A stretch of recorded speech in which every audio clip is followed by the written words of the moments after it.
Halo semuanya, berjumpa dengan saya di channel Midartela Umbanua. Semoga teman-teman semua dalam keadaan sehat. Tutorial kali ini yaitu mengenai materi pada masalah-masalah ekonomi, khususnya pada mata pelajaran ekonomi bisnis untuk sekolah menengah kejuruan. Nah, untuk pembahasan kali ini saya akan membahas mengenai kompetensi dasar untuk KD yang pertama. Nah, sebelum lanjut ke tutorialnya, semoga teman-teman bisa menyupport saya dengan cara subscribe, like, comment, and share. Dan juga jangan lupa untuk loncengnya agar teman-teman bisa mendapatkan notifikasi pada video-video berikutnya. Oke, let's go.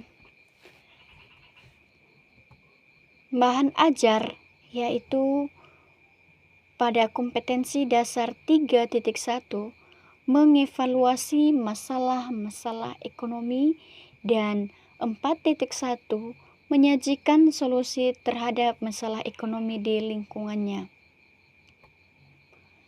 Kita akan membahas mengenai kebutuhan. Nah, manusia memiliki ragam kebutuhan, baik itu sandang, pangan, dan papan. Manusia tidak pernah puas dengan apa yang sudah dia miliki, baik itu sandang, baik itu pangan, dan lain sebagainya. Mereka akan berusaha untuk mencukupkan setiap kebutuhan pada setiap individu. Nah, di sini pada masalah-masalah ekonomi ada dua hal. Masalah ekonomi yang pertama yaitu masalah ekonomi klasik, dan bagian yang kedua yaitu masalah ekonomi modern. Maka saat ini kita akan bahas satu persatu. Yang pertama yaitu masalah ekonomi klasik. Ya, inti daripada masalah ekonomi klasik itu yaitu kesenjangan antara kebutuhan manusia yang tidak terbatas dihadapkan dengan alat pemuas yang terbatas. Artinya, manusia memiliki banyak kebutuhan, tetapi di sini akan diperhadapkan dengan alat pemuas kebutuhan yang terbatas. Itu adalah pada masalah ekonomi klasik. Kemudian, faktor yang mempengaruhi jumlah kebutuhan manusia itu ada dua. Yang pertama yaitu faktor inter. Nah, untuk faktor inter ini berbicara mengenai faktor-faktor yang timbul dari dalam diri manusia itu sendiri. Yang pertama yaitu profesi atau pekerjaan, kedua jenis kelamin, ketiga usia, keempat tingkat pendidikan, dan bagian yang kelima yaitu perasaan tidak puas. Kemudian faktor yang kedua yaitu faktor ekstern. Artinya faktor yang timbul dari luar diri manusia itu sendiri. Yang pertama yaitu keadaan alam, kedua agama atau kepercayaan, ketiga adat istiadat, keempat lingkungan tempat tinggal, kelima perkembangan zaman dan teknologi. Selanjutnya ini masalah mengenai penggolongan kebutuhan manusia. Penggolongan kebutuhan manusia itu ada beberapa. Yang pertama yaitu menurut tingkat kepentingan atau intensitasnya. Nah, untuk kepentingan ini, bagian daripada tingkat kepentingan itu terdiri daripada yang pertama yaitu kebutuhan primer, kebutuhan sekunder, dan kebutuhan tersier.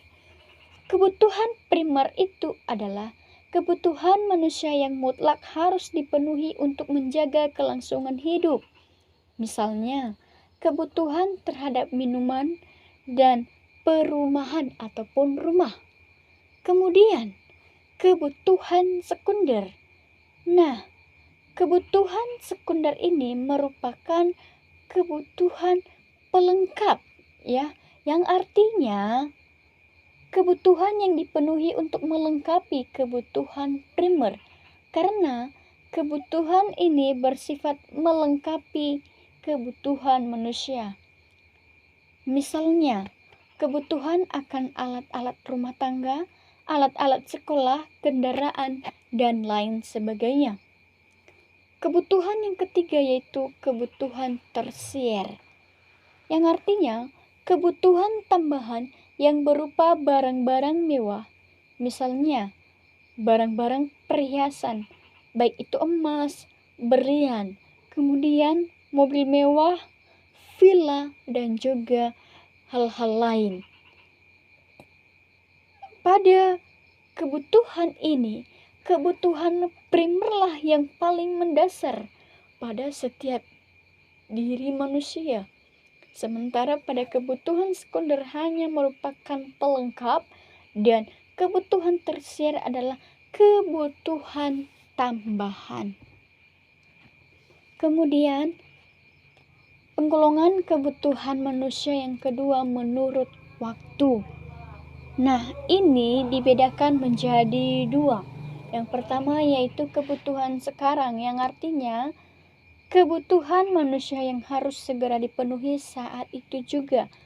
Misalnya, seorang yang baru saja mengalami ataupun merasakan yang namanya kelaparan, maka kebutuhan yang harus dia penuhi adalah makanan dan minuman.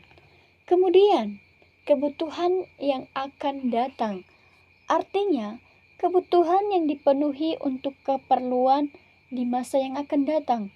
Misalnya, kita mulai saat ini kita akan menabung. Gunanya untuk memenuhi kebutuhan di masa yang akan datang.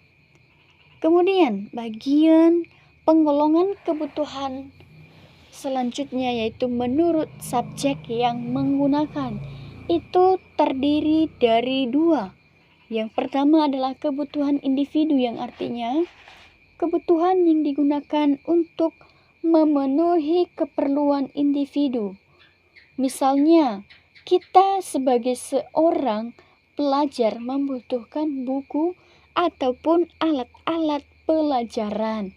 Kemudian, kebutuhan yang kedua yaitu kebutuhan bersama atau kebutuhan kolektif, yang artinya adalah kebutuhan untuk memenuhi keperluan yang digunakan untuk kebutuhan bersama ataupun kelompok.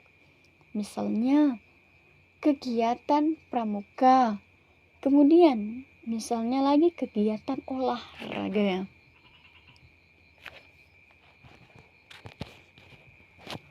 Saat ini kita akan membahas mengenai alat pemuas kebutuhan. Nah, alat pemuas kebutuhan ini ada dua, yaitu barang dan jasa. Yang mana barang adalah segala sesuatu yang tampak ataupun yang terlihat dan dapat digunakan untuk memenuhi kebutuhan. Misalnya makanan, buku, pakaian, dan lain-lain. Sedangkan jasa adalah sesuatu yang tidak tampak ataupun tidak terlihat, tetapi dibutuhkan untuk memenuhi kebutuhan. Misalnya, ilmu pengetahuan, ibadah, hiburan, ataupun rekreasi. Jenis-jenis barang ini dibedakan beberapa macam. Yang pertama yaitu menurut kelangkaannya.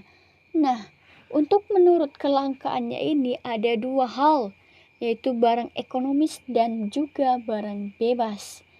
Barang ekonomis itu artinya barang yang jumlahnya terbatas sehingga untuk memperoleh perlu mengeluarkan pengorbanan.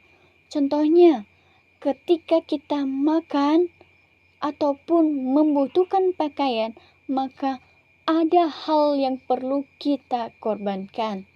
Kemudian, barang bebas. Barang bebas artinya barang yang tersedia cukup banyak, sehingga manusia untuk memperolehnya tidak perlu mengeluarkan pengorbanan. Ya, contohnya sinar matahari, udara, dan lain sebagainya. Kemudian jenis barang berikutnya yaitu menurut cara penggunaannya, itu terbagi atas dua, yaitu barang substitusi ataupun barang pengganti dan barang komplementer. Barang substitusi artinya adalah barang yang dapat digunakan untuk menggantikan barang lain dengan tujuan yang sama. Misalnya, minyak tanah akan diganti dengan kayu bakar dan lain sebagainya. Kemudian barang komplementer itu yaitu barang yang penggunaannya bersama-sama dengan barang lain. Misalnya, ketika kita menggunakan kapur, maka barang lain yang bisa digunakan secara bersamaan yaitu papan tulis ya. Kemudian jenis barang bagian yang ketiga yaitu menurut tujuan pemakaiannya. Di situ ada dua, yaitu barang konsumsi dan barang modal. Barang konsumsi ini yaitu barang yang dapat langsung digunakan untuk memenuhi kebutuhan.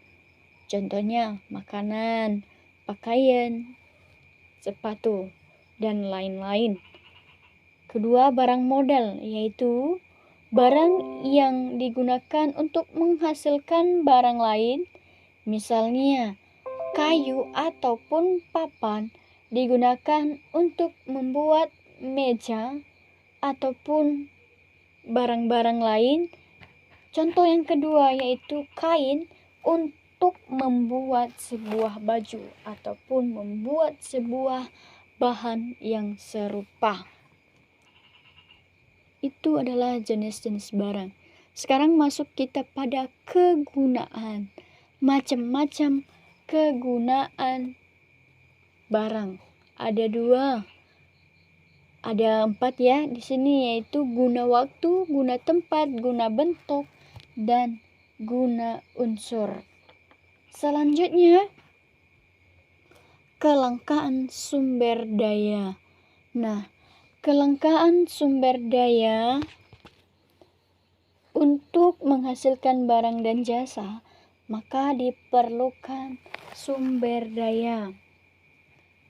Berdasarkan kemampuannya untuk memperbaharui diri, maka sumber daya alam dibedakan menjadi dua golongan. Yang pertama yaitu sumber daya alam yang dapat diperbaharui.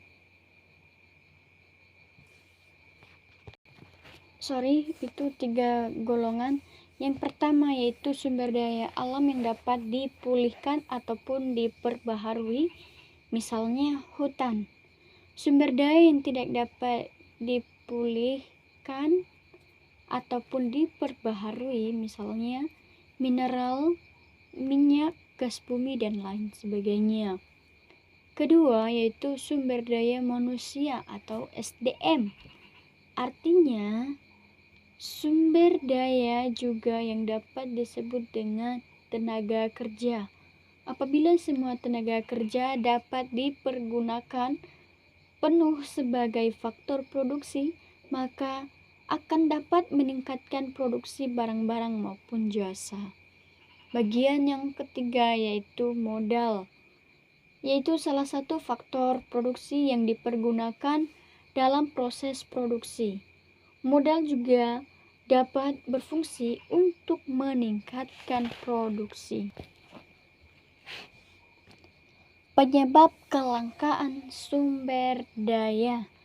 Nah, kelangkaan sumber daya ekonomi maupun barang dan jasa dapat juga disebabkan oleh beberapa hal. Yang pertama yaitu terjadinya bencana alam seperti banjir, gempa bumi, kebakaran, dan hal lain.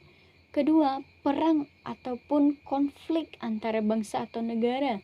Ketiga, keterbatasan teknologi dan kemampuan manusia. Keempat, kerusakan yang disebabkan oleh manusia, seperti penebangan liar. Kelima, pertumbuhan penduduk yang cepat sehingga tidak mampu diimbangi oleh pertambahan produksi. Dan bagian yang keenam yaitu keahlian atau skill.